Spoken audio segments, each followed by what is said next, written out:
Blanchet House has been around for 73 years. 73 years. 73 years at the same location, thereabouts in Old Town, on the north side of Old Town. A few years after they started serving meals, they started providing some residential housing to folks who were coming for meals and said, hey, if you help us out in the kitchen and cleaning up the dining room, you can sleep upstairs. So that's how the residential program came about. And then in 1962, we purchased the property that has become Blanchet Farm out in Carlton. Yeah, so tell me more about the farm, because that was something I didn't know much about when I got to Portland.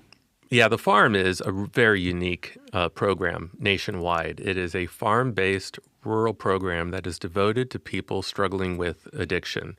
And there are really only a handful of programs like it around the country. And as far as we know, this might be the only one that is free and doesn't require insurance.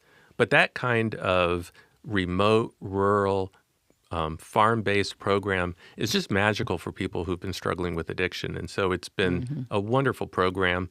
We have in our program in Old Town a number of individuals who struggle with addiction, but it's not exclusive.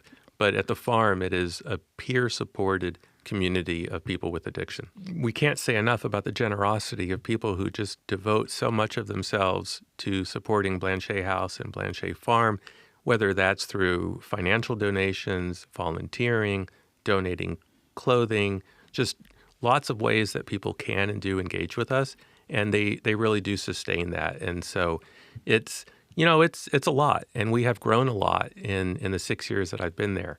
Yeah. What do you think led you to being homeless in Corvallis?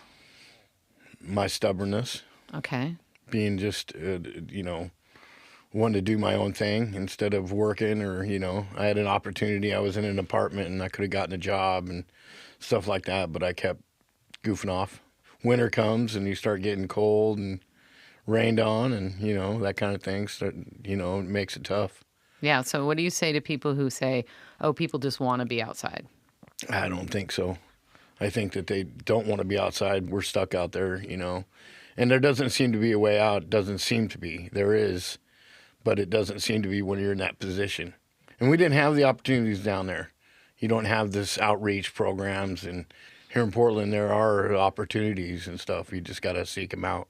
Yeah. Okay. I believe everybody could get off the street if they wanted to take advantage of some of the opportunities that they have there. What's next? You're at the mission. You're sleeping with your really sore hip on the mat on the floor. What happened next? Well, I started eating at the Blanchet House, which was a great place. I loved it. I'd go there for breakfast, lunch, and dinner. And I thought, wow, this is pretty cool. And then I found out that they had residents there, people that were off the street, giving them a second chance, I guess. And I just applied for it. It took me a couple weeks, and they finally said that they'd let me in there. So how did you end up finding your way to Central City Concern?